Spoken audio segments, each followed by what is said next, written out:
So these videos have all been done before, but it's kind of hard to be a nurse and not say anything at all. So the new CDC recommendations say that healthcare workers can return to work after 5 days. I tested positive for COVID on Friday, triple vaxxed. And the answer work is telling me is they're ready for me to come back. Well, it hasn't even been 5 days. And so they said once I'm asymptomatic, I can come back. What is asymptomatic exactly?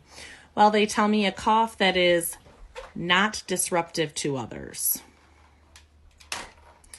They also tell me no runny nose, and I need to wear an N95 the entire time I'm at work. The health department calls today. New York State is not adapting the CDC guidelines at this time.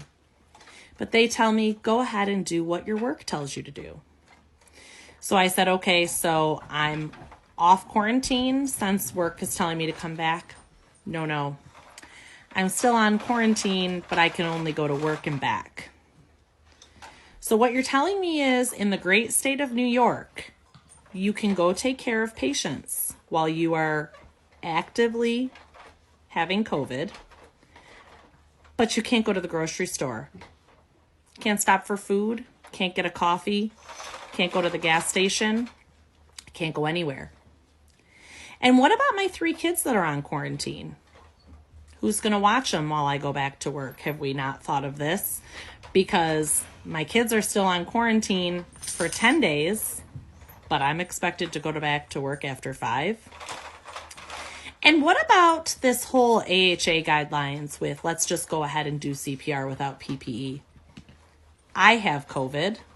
I obviously will be wearing an N95, but am I expected with a non-COVID patient to wait until I have full PPE on to do CPR? Or do we have the same guidelines for our non-COVID patients as we do for our COVID patients? That, you know what, just go ahead and start CPR, and when you have PPE, go ahead and use it. Is that what we're doing? Should I tell my non-COVID patient that that's my plan? I'm just going to go ahead all COVID filled and start CPR on you and wait until somebody else with PPE can come switch out with me? This is healthcare in New York State. This is what we're doing to the people that have stood there and taken care of you when nobody else would. Thanks, Kathy Hochul.